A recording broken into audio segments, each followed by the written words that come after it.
Hey everybody, I am live and I am Big Will. And today I want to talk about the dangers of FOMO. Now, for those of you that don't know, FOMO is an acronym for fear of missing out. And we all talk about it, we all know what it is, for the most part. And various people have talked about it and done videos about it. But the reason I wanted to do this video, by the way, the link is in the chat if someone wants to join me, by the way, as long as I know you. But the thing that got me thinking about it and it made me want to talk about FOMO is, well, this right here. Who has memories of this craze? The Beanie Baby. Boy, I have got some stories here. This this craze started when I was in elementary school and sort of tapered off around the time I was about to go into middle school. Let's see here. We got some people. We got Rob Boswell. What's going on? Las Cruces, 1971. But oh, we also got Hialeah. Yeah. So anyway, the link is in if someone wants to join. But I wanted to talk about FOMO and the dangers that it can have, and I'm going to use the Beanie Baby as an example.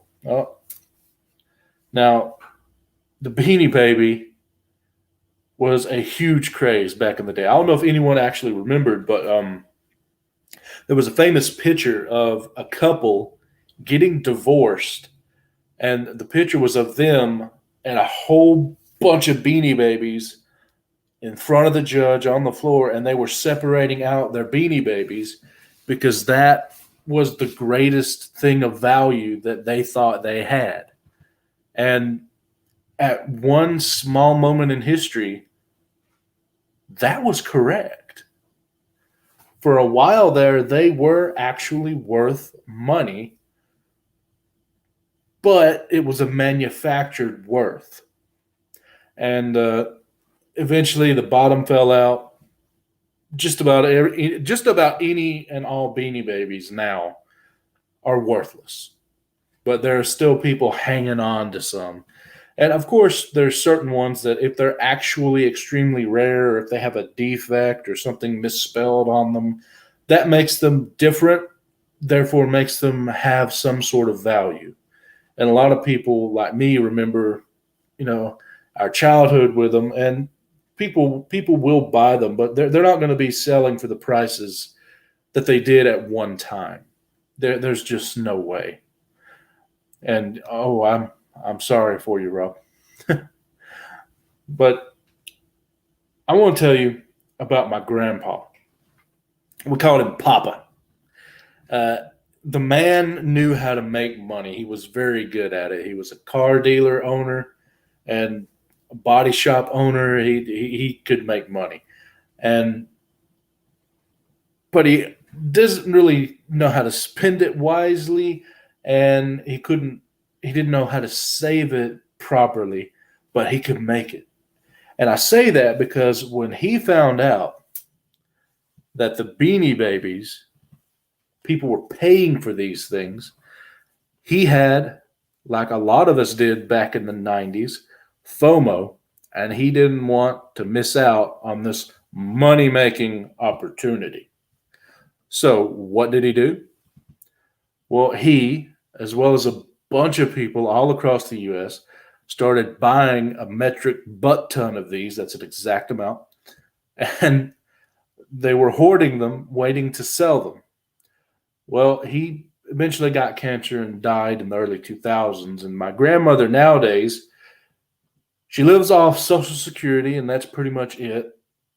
But she does happen to have probably 2 or 4, I'm guessing, thousand Beanie Babies to this day that are just in barrels in one of her sons, my uncle's, I believe, shop. It's just tons of the things everywhere. And I remember we had a fear of missing out. My mom did. And when McDonald's came out with the little bitty Beanie Babies, we went around. I remember this because I had never got to eat so many Happy Meals before. But we went around a few different McDonald's in our area and a few in other cities. We actually, I think, traveled from around the Huntsville area to Birmingham, I think, one or two times, just searching for these McDonald's with the different Beanie Babies. And my mom and my grandmother were there. They were buying these Beanie Babies by buying the Happy Meals, and then I was just getting handed all the nuggets and fries. And I am Big Will because of Beanie Babies, among other things.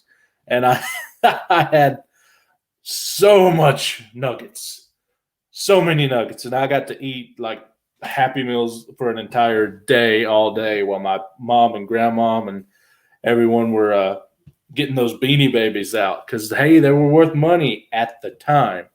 And I think I still have the complete original set of the international Beanie Babies that McDonald's came out with. They're at the house. I still I don't have many. I've given a lot away, but I do have some beanies still, including this one. And this one I keep showing because it's a special one. It's the Princess Diana bear. And every time one of these sold from a retailer, the Thai corporation who created the beanies would donate to a memorial fund for Princess Diana, who sadly died in a car accident in the 90s. And they would sell these things in plastic cases and all that, and they were very special Beanie Babies. People were paying hundreds of dollars for them at the time, but everyone was able to get one. They sold so many of these things, everybody has one. I mean, this is like one of, I think, 4 that are still at my parents' place. Okay, so we got a lot, and this one is my personal one that I had back in the day. Now these are worthless, but people are still holding out, and you can go on eBay right now and find some of these Princess Dianas for sale for like thousands of dollars is the asking price. But I can tell you right now, most of these sell for between $8 and $20. That's how much they're actually worth, because it's just a cool story. I probably won't ever get rid of this because it's an interesting story, and it's a piece of history to me, but it's not worth anything. And I'm talking about Beanie Babies. How does this have to do with comic books? But we have, yeah, it is a lot of beanies. What's going on, Ranjan? But what I'm talking about is beanies, but it also applies to comic books as well. A lot of times, a brand new book, this isn't a new book, but a brand new book will come out, and people will be like, oh, it's the hot one now, and all the hot lists have it up. And if you look at JP Budget's collecting videos, almost every one of those tanks in value within 6 months. You might be able to catch a window where they're worth money, like beanies, but if you don't catch that, you're probably going to be stuck with something. So be careful spending money on it. And another thing I'll tell you is, when you talk about the stock market, if you're buying and holding for 5 years or more, that's called investing. If you put money in the stock market for 5 years or less, doesn't matter if you buy and hold or if you're trading. If you don't hold it for at least 5 years, that's called saving or trading, or in the comic world, flipping. That's not investing. So I like to try and wait, unless I can buy it for cover or flip it real fast. I like to wait until a book is at least 5 years old before I really start doing anything with it. Because by the time 5 years passes, you know if it's a valuable book or not. Like, for example, Venom 3, First Null, Venom 9, Dylan Brock. They might be valuable now, they may be valuable in the future, or they could tank. Possibly, Rob. But you don't know that, and I don't know that. So we need to wait and see. So I try and wait 5 years. That's my thing. I take a lot of stock market stuff and put it in with comics, because when you are paying hundreds of dollars for most of these books, they are like a stock in that there are multiple copies, there's multiple shares, there's a set price for it, and if something about the company or the comic does well, it gains value. If something does bad, it loses value. So there's a lot of similarities. So I take lessons from one and use for the other. So yeah, be careful with that FOMO, man. You can lose your shirt on that. There are people, I'm sure, I don't know of any examples personally, but I bet you there are people who got in trouble with their house mortgage because of these Beanie Babies, thinking they were going to make money. And they had the little FOMO problem, fear of missing out on making the quick buck. Making money quick almost never works. Making money in a sustained way, gaining wealth, it's usually in the form of a crock pot, not a microwave. Okay? It usually takes you a few years. So if you're not making money or making huge profits right off the bat, and that's your goal, take some time. Don't worry. You'll be okay. I'm starting out now myself trying to do that. I'll let you know if I'm successful or not. But I'm taking it slow. I'm not buying anything that's brand new for $100, such like that. So I have had a problem with FOMO before. The reason I don't now, and I'm telling you, hey, be careful, is because unlike most of the guys on YouTube right now in the comic world, a lot of them came back into the hobby within the last 5 years. There's nothing wrong with that. I'm just saying that they're learning these things as they come back, because a lot of them left before grading even was a thing. A lot of them left in their teenage years or younger, and they're coming back, or early 20s. I never left. I've been doing this, buying, selling, trading, collecting, reading for a little over 20 years. So I made the mistakes. I just made them, 15, 20 years ago. So I've learned from them. Thankfully, I learned back then, because it's expensive to make mistakes now with these things. Comics are going crazy, man. So be careful with that FOMO, all right? So I'm going to put in, if anyone has anything they want to add to this conversation here, I'm going to put in the chat the link. If I know you, you're more than welcome to join. And if not, I'll probably wrap it up here, because when I'm talking with somebody and there's someone to bounce off of, man, I can go for like 4 hours if I wanted to.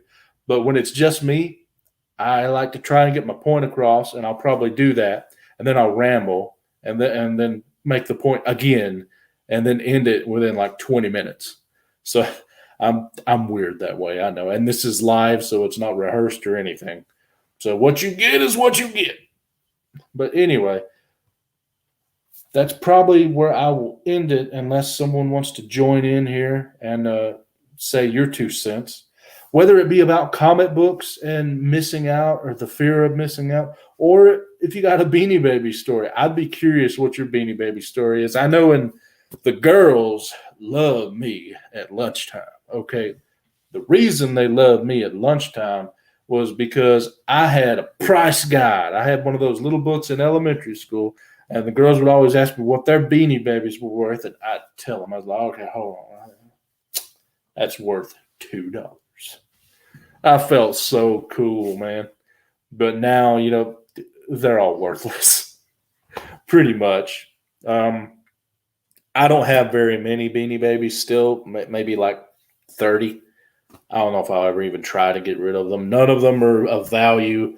Most of them are. There's different generations with Beanie Babies, just like different ages of comics. Ones with tags like these are the third generation, so most of them are worthless. So I don't have anything worth any money. I like giving them away. We gave a bunch away to a hospital one time for the children. And who dat has a ride? Who dat? Would you like to join me before I get off here? We're talking FOMO with Beanie Babies and relating it to comic books. And yeah. So the Beanie Babies, interesting fad, manufactured fad. There are some cool videos by The Company Man and Fact Fiend with Carl Smallwood. Those channels, check out their videos on the Beanie Babies. It's really interesting, the guy behind them and what all he did to manufacture rarity that actually didn't exist. And that's why a lot of people went and just love these things. And it was made for kids, but it was adults buying it. That's why they're worthless now. Had it been kids buying it back in the day who are adults now, it would have value. Like the Teenage Mutant Ninja Turtles are a huge craze right now. That's because the people who had their childhood with them, with the toys and the movies and the comic books, are 35 to 45 now, and they have money. Extra money. So they're throwing it at the Teenage Mutant Ninja Turtles. That did not happen with Beanie Babies. Beanie Babies, you had soccer moms and, and in my case, grandmothers and grandfathers that were buying them. The kids weren't really buying them that much. So that's why it's a dead fad and will probably never make a return. You might get lucky, and sell one for $1,000, but most people are going to have the same beanie and sell them for like $20 or less. Especially the Princess Diana bear. It was definitely manufactured a lot. I often wonder how much money did they make for the fund with the Princess Di bear. I have no idea. Well, anyways, oh, we got Who Dat here. We got Jack B joining us. And Southern Comic Geek. What's going on? Well, anyway, since no one's able to join and I've already said my piece, I'm probably going to end it there. I will be doing some other content later on in the week, especially on Thursday. Southern Comic Geek, who is right here, he is doing a 1,000. He finally reached 1,000 subscribers. So he's doing a little video thing live where a lot of people are going to be joining him. And he's just going to have a big celebration. And after his celebration for 1,000 subscribers, he's going to be joining me along with Two Brothers Comics. I believe Dustin, at least, from Two Brothers Comics.